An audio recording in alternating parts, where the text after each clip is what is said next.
Assalamualaikum warahmatullahi wabarakatuh. Kenalkan, saya Rizky Yusuf Saputro dengan NIM 12631120103. Di sini saya akan mereview materi mata kuliah Manajemen Masjid dan Islamic Center, dosen pengampu Bu Fatimatus Zuhroh, Magister Sosial. Baik, di sini saya akan mengulas materi dari kelompok 8, yakni yang berjudul Manajemen Masjid Program Kerja. Nah, perlu diketahui bersama sebelumnya manajemen masjid adalah sebuah pengelolaan. Manajemen berasal dari dari bahasa Inggris yang berarti to manage. Itu adalah kata kerja mengelola. Jadi di situ adalah mengelola sebuah kegiatan apapun yang dalam lingkup masjid.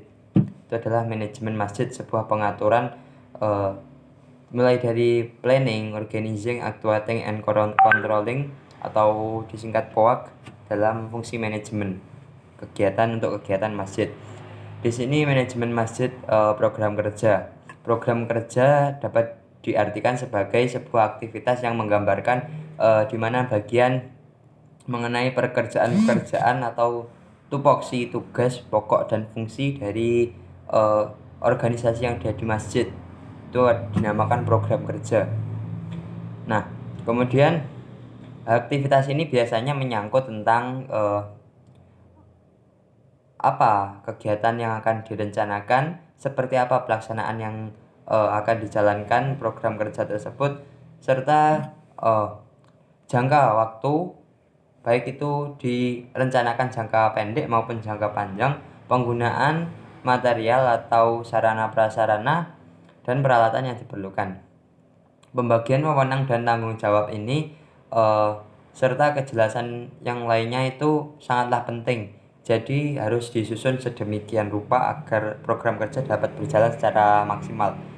Perencanaan program kerja.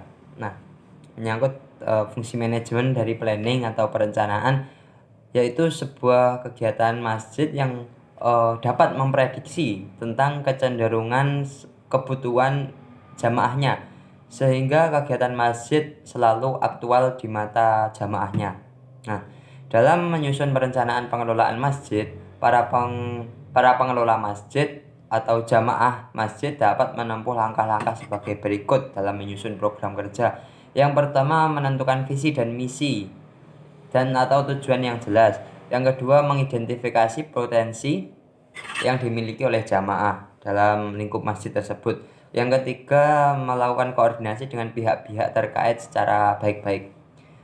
Kemudian banyak lagi. Dan yang kedua yaitu mengenai aspek-aspek yang perlu diperhatikan dalam menyusun program kerja atau merencanakan suatu program kerja, yaitu yang pertama sebagai berikut. Satu, merencanakan apa isi dan tujuan atau target dari rencana tersebut. Yang kedua, mengapa rencana tersebut dibuat serta alasannya, why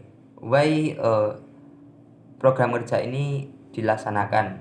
Unsur 5W1H harus ada. Kemudian bagaimana langkah dan teknis pelaksanaan rencana tersebut. Kemudian yang keempat, oleh siapa rencana itu dilaksanakan, siapa penanggung jawabnya atau pelaksana tugasnya, dan itu apakah perorangan atau kelompok. Nah, itu harus jelas. Kemudian yang kelima, kapan waktunya, kapan waktu dan berapa lama program kerja tersebut diselesaikan atau dijalankan, membuat timeline schedule. Kemudian biaya, berapa biaya yang dibutuhkan dan untuk apa saja dana dari biaya tersebut disalurkan, dan dari mana sumber dana tersebut dihasilkan. Kemudian hal yang perlu diperhatikan dalam menyusun program kerja, yaitu yang pertama, kita harus memperhatikan sasaran dari apa yang ingin kita capai dan kita ketahui serta kita tetapkan.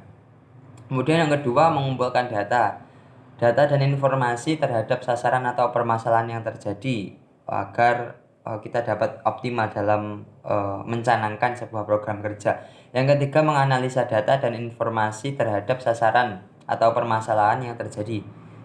Yang keempat, mengidentifikasi faktor-faktor apa saja yang akan menjadi penghambat atau penunjang sebuah program kerja.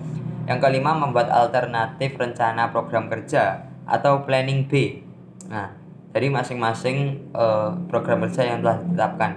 Yang keenam, rencana program harus terperinci, yaitu terdiri dari waktu pelaksanaan, pendanaan hingga selesai evaluasi.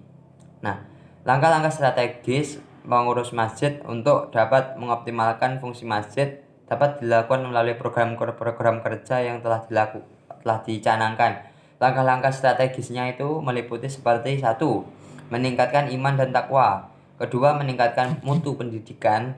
Yang ketiga, meningkatkan ekonomi jamaah.